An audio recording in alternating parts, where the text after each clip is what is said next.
Hi, my name is Colleen Myers. I'm a recovering judgmental church lady, and I'm glad you've joined me for this episode of the Smack Dab podcast, living smack dab in the center of God's will.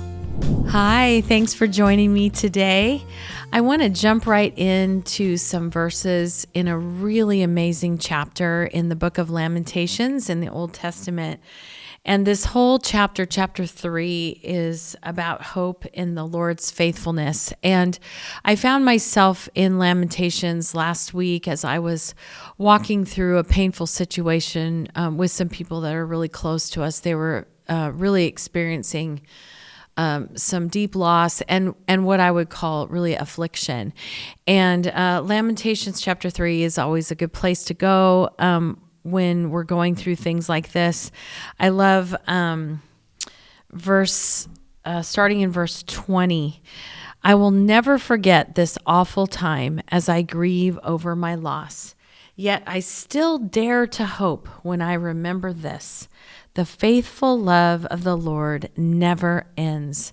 His mercies never cease. Great is his faithfulness. His mercies begin afresh each morning. I say to myself, the Lord is my inheritance. Therefore, I will hope in him. That was Lamentations 3:20-24. And then if we jump down to 31, there's three really important verses right there. For no one is abandoned by the Lord forever. Though he brings grief, he also shows compassion because of the greatness of his unfailing love. For he does not enjoy hurting people or causing them sorrow. And a couple words stand out to me there, that it says, though he brings grief. And we're not used to hearing sermons taught on that, on how God brings grief. We like to say that God allows grief, that he takes things that happen to us in this world because sin is in this world, and so there's imperfection, but he can use it for good. But this concept that he would bring grief, that's kind of sobering there. Not really something that makes us feel too comfortable with our nice little idea of who God is. But then in 33, we find he does not enjoy hurting people. So if he's doing something that he doesn't enjoy, there must be a deeper purpose for it, right? He knows what he's doing. When I've had to bring grief or sorrow to my kids as they were growing up, I wasn't happy about it, but I had to do what was best for them, even though it made them sad or brought them deep sorrow. And I believe that that's what this is talking about here, is that there are sometimes things that God allows or brings into our life to do his perfect work in us. And God isn't out to hurt us, he's out to redeem us. And so whatever that takes, he's going to do, because he loves us just like I loved my kids, but on a much deeper, bigger level. He loved my kids way more than I ever could. And so we have to trust that his ways are higher than our ways, that when grief, when sorrow, when loss, when affliction comes into our life, that there's a kingdom purpose for that. And if it wasn't something that God brought to us or caused, he is allowing it to do a good work in us. And the coolest thing happened. I was just scrolling on Facebook during this time, and I came across a writing by this lady named Sarah Trent. Now, I have no idea who she is, but ever since I landed on her Facebook page, her stuff keeps popping up, and this woman is so led by the Lord, I believe. I need to find out who she is.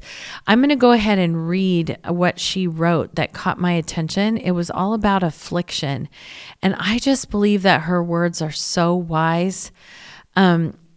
She says it so much better than I ever could, and so For the first time on this podcast, other than reading scripture, I'm going to read a long passage from someone else because I don't want to try to put it in my own words and just give it back to you in a different way, because I really believe that this lady, Sarah Trent, said it so beautifully that I just want to read it to you. It's long, but if you could just listen to the words that I believe God used her to say, for sure in my life last week when I was going through this time with these people close to us, I believe maybe that he will use these words to bless you as well. It's all about affliction. Affliction never teaches us gently. It doesn't whisper its lessons like a kind tutor. No, affliction storms in, uninvited, slamming doors behind it, rearranging the whole house of my soul without asking permission. It teaches deeply, carving its truths straight into bone, into memory, into places I didn't even know could ache. I am learning things I never wanted to know. Things I would have gladly lived my whole life without understanding. But here I am, a reluctant student, seated at the feet of sorrow, and somehow it is shaping me.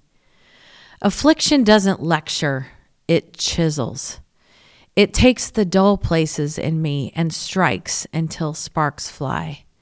It exposes the idols I didn't know I held. It forces my clenched fists open.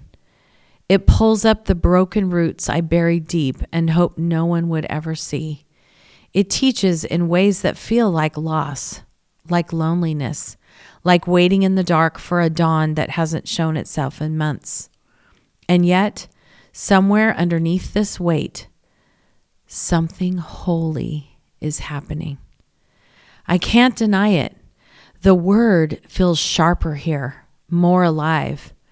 Prayer feels less like a discipline and more like breathing. Weakness feels less like failure and more like honesty. And the presence of the Lord, it is different in the valley.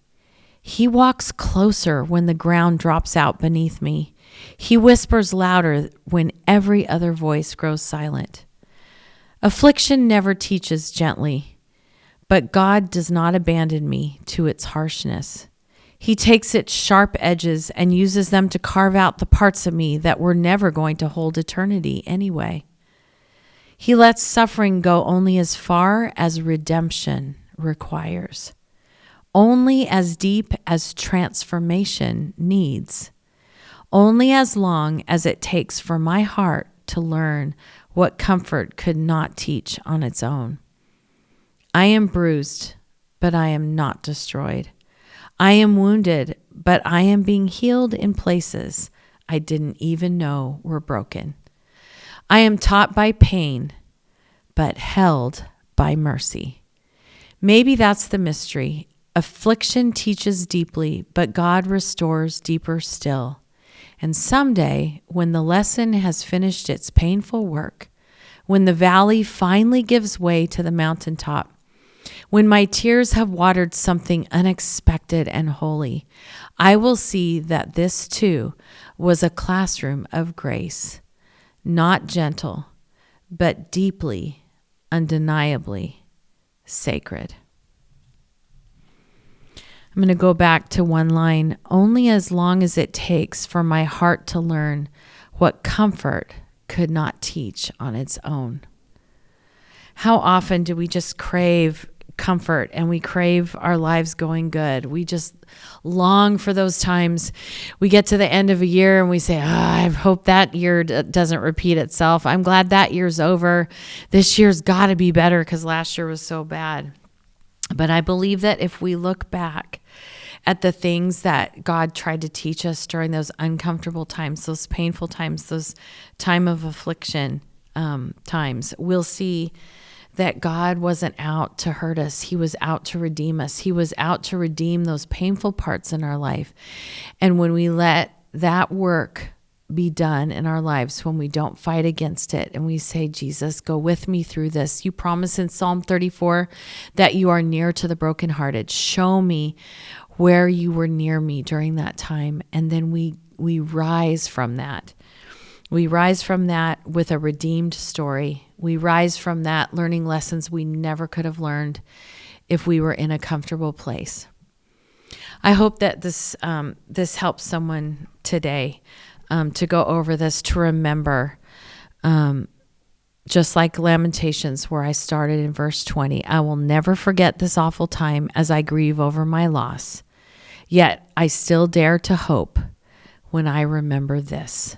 The faithful love of the Lord never ends. His mercies never cease. Great is his faithfulness. His mercies begin afresh each morning. I say to myself, the Lord is my inheritance. Therefore, I will hope in him. If you're in the middle of affliction, if you're in the middle of a time of loss, have hope. Dare to hope. Dare to remember that God will use this. He will redeem it. Love you guys. Thanks for joining me on this episode of the Smack Dab Podcast. Be sure to subscribe and check out our latest episodes. Thank you for listening to this episode of the Smack Dab Podcast. If this has been a blessing to you, please consider helping us continue by making a donation to our sponsor at engagetogoministries.com.